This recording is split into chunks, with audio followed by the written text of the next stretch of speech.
Hi hello నమస్తే. So చలికాలం వచ్చేసింది.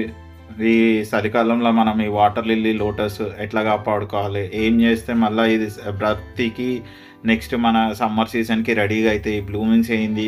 కథ ఏంది? కార్ఖానా ఏంది? మొత్తం ఈ వీడియోలో నేర్చుకుందాం.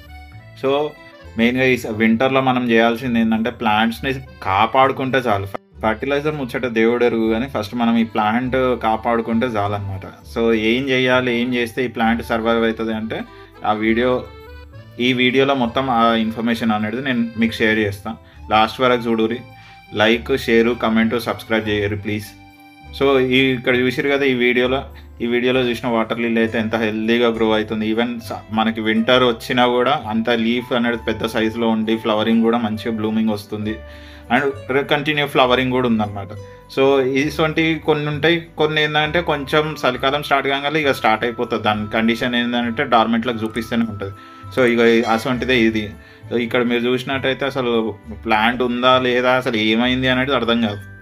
మనం చూసినట్టయితే ఇక్కడ మొత్తం డక్ వీడ్ స్ప్రెడ్ అయిపోయింది. దీంట్లో వాటర్ లిల్లీ ఆకులు ఆడ ఒకటి రెండు కనబడుతున్నాయి. సో మెయిన్ కండిషన్ ఏంటంటే ఇది డార్మెంట్లో పోతుంది. ఇక బై బై చెప్పాలి. డార్మెంట్లో అంటే స్లీపింగ్ టైం. ఇక దీన్ని మనం ఈ చలికాలం మొత్తం పండుకొని వచ్చే ఎండాకాలంలో మళ్ళీ దీన్ని ప్రిపేర్ చేసుకోవాలి. అంటే ఇది ఎట్లా మనకి తెలుస్తుంది ఏంది అనేది ఈ వీడియోలో మీకు చూపిస్తా. ఇక ఇట్లా బట్టి ఇట్లా జస్ట్ ఆకులు ఇట్లా పైకి అన్నాం అనుకో, చెట్టు నుంచి ఆటోమేటిక్గా అవే వచ్చేస్తాయి అనమాట. సో అది ఇక డార్మెంట్లోకి పోతుంది అని సింబల్, అంటే మనకి ఒక సిగ్నల్ ఇస్తుంది. ఇంకా నేను పోతున్న డార్మెంట్లోకి, ఇక నన్ను కాపాడుర్రి.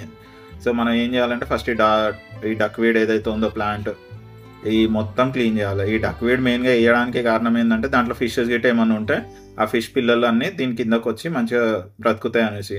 అండ్ ఇంకోటి ఏంటంటే వాటర్ కూడా ఎక్కువ పాకురు పట్టకుండా అనేది కొంచెం సేవ్ చేసుకోవచ్చు. మరీ గలీజ్గా పాకురు పట్టే అంత ఉండకుండా జస్ట్ కొంచెం కాపాడుతుంది. మొత్తం తీయకుండా కొంచెం నేను వేరే టబ్లో వేసుకుంటున్నా. ఈ కొంచెం వేస్తే చాలా స్ప్రెడ్ అయిపోతుంది, మొత్తం టబ్ నిండా నిండిపోతుంది. అయితే ఒక 1 వీక్ కూడా అవసరం లేదు. ఒక 3 రోజులు 4 రోజులలో మొత్తం 5 లైన్స్ చేస్తుంది అన్నమాట. ఇక అది అయిపోయిన తర్వాత మనం ఏం చేస్తామంటే మిగిలిన డక్ వీడ్ మొత్తం క్లీన్ చేయాలి. అదంతా క్లీన్ చేసేసి ఏం చేస్తే ఇది డక్ వీడ్ అంటే మొత్తం తీసుకొని ఆడ ఎండబెట్టేసి ఏదైనా ఎరువులలో కలిపేస్తా. సో దట్ ఏంటంటే మిగతా ప్లాంట్స్కి కూడా మనకి కంపోస్ట్ లాగా పనికొచ్చేస్తుంది అనమాట. దానికి మించి ఇంకా దీంతో ఏం పెద్ద ఫైదా ఏమి ఉండదు. జస్ట్ ఏంటంటే మనకు వాటర్ లిల్లీలో టబ్స్ నీట్గా కనిపిస్తే, ఇంకోటి ఏంటంటే ఫిష్ ఫ్రైస్ దీని కింద ఉంటాయి అనమాట. ఫ్రైస్ అంటే పిల్లలు, ఫిష్ బేబీస్ దీని కింద ఉండి హైడ్ అవుతాయి అనమాట. వేరే పిట్టల నుంచి వీటి నుంచి ప్రిడక్టర్స్ నుంచి అవి కాపాడుకుంటాయి. వీటిని ఇట్లా మెల్లగా తీస్తున్నా కూడా లీవ్స్ అనేది ఆ ప్లాంట్ నుంచి డిటాచ్ అయిపోతున్నాయి అనమాట. డిటాచ్ అవుతున్నాయి అంటే ఇక అర్థం చేసుకోరు, ఇక లోపల బల్బు డెవలప్ అవుతుంది. ఇక బల్బు డెవలప్ అయ్యింది అంటే ఇక ప్లాంట్ స్లీపింగ్ టైంలోకి వెళ్ళిపోయినట్టే. సరే, ఇప్పుడు దాన్ని ఏం చేయాలి అంటే ఫస్ట్ మనం ఆ ప్లాంట్ లీవ్స్ ఏవైతే ఉన్నాయో అవన్నీ వచ్చేస్తున్నాయి కాడికి అన్నీ తీసేసేయాలి. తీసేసిన తర్వాత ఆ బల్బ్ ఏదైతే ఉంటుందో ఆ బల్బు లోపల దుంప అంటాం కదా, ఆ దుంప దాన్ని మనం కాపాడుకొని నెక్స్ట్ సీజన్కి ప్రిపేర్ చేసుకోవాలి. మరి ఏం చేయాలి ఫస్ట్ అంటే ఫస్ట్ అది ఉన్న డక్ వీడ్ అంతా క్లీన్ చేయాలి. ఒక చేతిలో ఫోన్ పట్టుకుని ఇంకో చేతితో అది క్లీన్ చేస్తున్నా కాబట్టి కొంచెం లేట్ అవుతుంది. సో సబర్ చేయరి, జస్ట్ సపోర్ట్ చేయరి. వీడియో లాస్ట్ వరకు చూడురి. కమెంట్, లైక్, షేరు జర చెయ్యరు పై. ఓకే, అట్లా చేసిన తర్వాత మనం ఈ వీడియో చూసుకున్నట్టయితే అవి దుంపలు వాటర్ లిల్లీ బల్బ్స్ అంటాం కదా, అవి అనమాట. సో దీంట్లో ఒక 3-4 వచ్చి ఉంటాయి ఈజీగా. అది రూట్స్ అనేది మొత్తం రాట్ అయిపోయి కొత్త రూట్స్ ఏం డెవలప్ కాకుండా ఉన్న రూట్స్ అన్ని రాట్ అయిపోవడం, లీఫ్ అన్ని డిటాచ్ అయిపోవడం. మెయిన్గా మనకి డార్మెంట్లోకి పోతుందంటే ప్లాంట్ ఇవి సింబల్స్. సో మనం ఇది ఏం చేయాలంటే ఫస్ట్ ప్లాంట్ ఆ సాయిల్ నుంచి తీసేసి ఆ రూట్స్ అనేది మొత్తం క్లీన్ చేసుకోవాలి. ఏదైతే అది పాకురు ఉందో మొత్తం ఆ రూట్స్ అవన్నీ క్లీన్ చేసేసుకొని ఆ బల్బ్స్ని సపరేట్ చేసుకోవాలి. ఆ బల్బ్స్ సపరేట్ చేసుకుంటే మనం ఏంది అనేది నెక్స్ట్ మనం ఈ వీడియోలో లాస్ట్ వరకు చూపిస్తాం. అంటే ఎట్లా చేసుకుంటే ఏమవుతుంది, ఏం కాపాడుకోవచ్చు, మళ్ళీ స్ప్రౌటింగ్ ఎట్లా వస్తుంది అనేది కూడా ఇదే వీడియోలో నేను కంటిన్యూ చెప్పిన. లాస్ట్ వరకు చూడరు. సో ఫస్ట్ మొత్తం ఆ రూట్స్ అవన్నీ క్లీన్ చేసేస్తున్నాం. ఓకే, రూట్స్ అన్నీ క్లీన్ చేసేస్తే మనకి ఏంటంటే ఫర్దర్గా ఈజీగా ఉంటుంది అనమాట. అట్లనే పెట్టి మీరు కాపాడుకోవాలి అనుకుంటే ఏమవుతుందంటే ఫంగల్ ఇన్ఫెక్షన్స్ ఇంకేదైనా స్ప్రెడ్ అయ్యే ఛాన్సెస్ ఉన్నాయి. అప్పుడు ఏమవుతుందంటే ఉన్న దుంప కూడా మొత్తం మెత్తగా అయిపోయి ఉన్న చెట్టు కూడా మొత్తం ఇంకా కంప్లీట్ డార్మెంట్లోకి వెళ్ళిపోతుంది. ఇక మళ్ళీ చేసుకోనికి ఏమి ఉండదు. ఇక సో ఇదంతా మనం కొంచెం ఓపికతో చేసుకోవాల్సిన పని.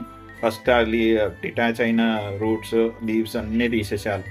కంప్లీట్గా తీసేసిన తర్వాతే మనం ఏమైనా చేయగలుగుతాం. సో దానికోసం ఫస్ట్ నేను ఇదంతా క్లీన్ చేసి కాపాడుకునే ప్రాసెస్లో ఇంత స్ట్రగుల్ చేయాల్సి వస్తుంది. తప్పదు, మనకి ఇక మనకున్న పిచ్చితోటి ఇవి చేసుకోవాల్సిందే.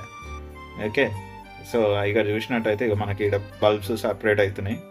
అదొకటి బల్బ్ ఉంది, దాంతోపాటు ఇంకా లోపల ఇంకా చాలా బల్బ్స్ ఉన్నాయి. దాన్ని మొత్తం క్లీన్ చేసుకోవాలి. మీకు క్లియర్గా అర్థం కానీ ఇంకా దాన్ని బయటికి తీసేసి చూపిస్తున్నా. బల్బ్స్ కూడా మనం సపరేట్ చేయవచ్చు. ఇందులో నాకు తెలిసి ఒక 4-3 బల్బ్స్ అయితే ఈజీగా ఉన్నాయి, ప్లాంట్స్. అవన్నీ మళ్ళీ మనకి ప్లాంట్ లాగా గ్రో అయిపోతుంది. ఈ బల్బ్ చూసారు కదా ఇంతకుముందుది, చిన్నగా స్ప్రౌట్ అవుతుంది, ఒక ఆరెంజ్ కలర్ లీఫ్ లాగా కనబడ్డది. అదే అనమాట, అంటే స్ప్రౌటింగ్ అవుతుంది. దాన్ని కొంచెం మనం బూస్టింగ్ చేయగలిగితే ఈజీగా ప్లాంట్ అనేది మనం సర్వైవ్ చేసుకోవచ్చు. సో ఇది ఇంకా నేను మిగతా అన్నీ సపరేట్ చేస్తున్నా బల్బ్స్. సో ఇట్లా అన్ని బల్బ్స్ అన్నీ సపరేట్ చేసి మొత్తం క్లీన్ చేసుకోవాలి. జర ఓపికతో చేసుకోవాలి, ఇక తప్పదు. ఎందుకంటే ఒక ప్లాంట్ని మనం కాపాడుకుంటే ఆ ఇయర్ మొత్తం మనకి ఫ్లవరింగ్ వస్తూనే ఉంటుంది ఇంకా. కాబట్టి మనం ఓపికతో చేసుకోవాలి. ఇది చిన్నగా ఉన్నది, ఒక మన ఎల్లిపాయ సైజ్ కన్నా చిన్నగా ఉన్నది అనమాట. అట్లాంటి బల్బ్ కూడా ఒకటి డెవలప్ అయింది, అండ్ ఇది కొంచెం పెద్దగా ఉన్నది. సో ఈ బల్బ్స్ అనేది మనం సపరేట్ చేసినాం. సో ఇప్పుడు ఏంటంటే ఈ బల్బ్స్ని మనం క్లీన్ చేసుకోవాలి. క్లీన్ చేసుకొని ఒకవేళ మీ దగ్గర సాఫ్ అనే పౌడర్, మీకు ఐడియా ఉంటుంది కదా సాఫ్ గురించి. సో సాఫ్ అనే పౌడర్ మనం తెచ్చి వాటర్లో వేసేసి ఆ సాఫ్లో కొంచెం ఒక అర్ధగంట పెట్టినామంటే చాలు. ఇప్పుడు నేను ఇంకో క్లీన్ వాటర్లో ఇవన్నీ వేసేసి క్లీన్ చేస్తున్నా.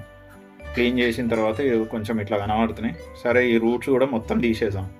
ఇక మొత్తం రూట్స్ తీసేసి మనం నీట్గా ఆ బల్బ్స్ అనేది క్లియర్గా కనిపించేటట్టు పెట్టుకున్నాం. సో ఈ వీడియో కొంచెం లెంతీగా అనిపించవచ్చు, కాకపోతే యూస్ఫుల్, వర్త్ఫుల్. వెయిట్ చేయండి, లైక్, సబ్స్క్రైబ్, కమెంట్ చేయండి. ఓకే, ఇంకా మిగతా రూట్స్ అనేది ఒక్కొక్కరు నేను మొన్న కొందరికి చెప్పినా అనమాట, రూట్స్ కట్ చేయండి అంటే ఏం చేసిరంటే మొత్తం ఆలుగడ్డ సామగడ్డ వేసి గీకినట్టు మొత్తం క్లీన్గా గీకేసి ఆ స్కిన్ దానిపైన బ్రౌన్ స్కిన్ కూడా గీకేసి ఫోటో పెట్టారు. నేను పర్సన్ అయినా అడిగిన ఏంది ఇట్లా చేసిరు అంటే, మీరే చెప్పారు కదా రూట్స్ క్లీన్ చేయమన్నా కానీ మొత్తం గీకమనలేదు కదా మేడం అని చెప్పి అంటే, ఇంకా సర్లే అని చెప్పి పెట్టిరు. ఇక అది సర్వైవ్ అయిందో లేదో ఇక దేవుడికి ఎరుగు, మాకు తెలియదు. సో ఇప్పుడు అది రూట్స్ కూడా క్లీన్ చేసిన తర్వాత మళ్ళీ ఫ్రెష్ వాటర్ తీసుకుంటే అంత మట్టి వెళ్ళింది అనమాట. సో అవి కూడా మొత్తం క్లీన్ చేసి మనం నీట్గా స్ప్రౌటింగ్ కోసం పెట్టుకోవాలి. ఎందుకు ఇంతగానో అవస్థ పడాలంటే తప్పదు. ఇక మనకి గార్డెనింగ్ పిచ్చి ఉన్న వాళ్ళకి ఇవన్నీ పెద్ద మ్యాటర్ కాదు, మీకు అందరికీ ఐడియా ఉంది. సో ఫైనల్గా మనకు వచ్చిన అవుట్పుట్ ఇది. సో అన్ని రూట్స్ అన్నీ సపరేట్ చేసిన తర్వాత బల్బ్స్ అనేది ఇట్లుంటాయి. మీకు చూసినట్టయితే అది చిన్నగా స్ప్రౌటింగ్ కూడా స్టార్ట్ అవుతుంది. సో మనం దీన్ని ఫాస్ట్ చేయాలన్నమాట. ఇది ఫాస్ట్ ఎట్లా చేయాలి ఏంది అనేది అంటే, ఇక ఇట్లాంటి డబ్బాలో కానీ ఏదైనా ఇంకొకటి మన జార్ టైప్ దాంట్లో నీళ్ళు పోసేసుకొని ఆ నీళ్ళలో ఈ బల్బ్ చేసి దానికి ఒక డక్కన్ పెట్టేసారు. డక్కన్ అంటే మూత పెట్టేసి ఒక వారం 10 దినాలు అట్లనే వదిలేసేయాలి. ఇక వారం 10 రోజులు అట్లా డార్క్ ప్లేస్లో ఏదైనా ఒక షెల్ఫ్లో కానీ, కబోర్డ్లో కానీ, వార్డ్రోబ్లో కానీ ఎక్కడ కన్వీనియంట్గా ఉంటే అట్లా. ఏంటంటే ఎండ తగలకుండా మీరు పైన టెర్రస్ పైన పెట్టినా పర్లేదు, కానీ ఏడైతే ఎండ తగలదో ఆ ఎండ తగలని జాగాలలో పెట్టినాం అనుకో, అది ఈజీగా ఫాస్ట్గా స్ప్రౌట్ అవుతుంది అనమాట. సో దానికోసం నేను ఈ చిన్న డబ్బా, ఒక మన బిర్యానీ ఆర్డర్ చేస్తే కర్రీస్ వస్తాయి కదా, అట్లాంటి డబ్బా అనమాట. అట్లాంటి డబ్బా తీసుకొని దాంట్లో నీళ్ళు పోసి దాంట్లో పెట్టేసిన. సరే, ఇప్పుడు పెట్టిన తర్వాత ముచ్చట ఏంది అంటే, ఈ పెట్టిన తర్వాత ఒక వారం 10 దినాలకి మనకి స్ప్రౌట్స్ అనేది హెల్తీగా డెవలప్ అవుతాయి. సో ఆ హెల్తీగా డెవలప్ అయిన స్ప్రౌట్స్ ఎట్లుంటాయి ఏంది అనేది కూడా నేను ఇదే వీడియోలో పెట్టిన. కొంచెం వెయిట్ చేయరి, కొంచెం లెంత్ అయినా మీకు యూస్ఫుల్ వీడియో. సో ఇది నా winter view of the gardens. దాని తర్వాత ఇట్లా డబ్బాలో నింపి డబ్బాలో పెట్టేసిన వారం 10 రోజుల తర్వాత మనకి ఇది ఇట్లా స్ప్రౌటింగ్ వచ్చేస్తుంది అనమాట. అంటే దాంట్లో నుంచి 1-2 మనం ఇందులో సపరేట్గా పెట్టుకొని ఆ బల్బ్, పెద్ద సైజు బల్బ్ ఇందులో పెట్టుకున్న తర్వాత వారం 10 దినాలకి అది మంచిగా స్ప్రౌట్ వస్తుంది. సో ఇంకొన్ని రోజులు అట్లనే పెట్టుకుంటే 15 రోజులు పెట్టుకున్నా కూడా మంచిగా లీవ్స్ అనేది డెవలప్ అయిపోతాయి. ఇవి ఇలా చూపిస్తున్నాయి కదా, హెల్తీగా లీవ్స్ అనేది బల్బ్ డెవలప్ అవుతాయి. బల్బ్ డెవలప్ అయిన తర్వాత కూడా మళ్ళీ మనకి ఏంటంటే బల్బ్ నుంచి రూట్స్ కూడా వస్తాయి అనమాట. ఆ రూట్స్ వచ్చినాయి, హెల్తీగా ఉంది అంటే ఇక ఇప్పుడు మళ్ళీ ఇది మనం పాటింగ్ చేసుకోవచ్చు. ఈ పాటింగ్ చేసుకుంటే కనుక మళ్ళీ ప్లాంట్ పెరుగుతుంది. పెరిగి ఒక 30 నుంచి 45 రోజులు అంటే హార్డ్లీ 45 డేస్లో మళ్ళీ మనకి ఫ్లవరింగ్ స్టార్ట్ అయిపోతుంది అనమాట. సో ఇది ముచ్చట, మనం వింటర్లో తీసుకోవాల్సిన జాగ్రత్త ఇది. మీకు ఈ వీడియో యూస్ఫుల్ అయ్యింది అనుకుంటున్నా. సో మళ్ళీ వీడియోలో కలుస్తాం. Thank you.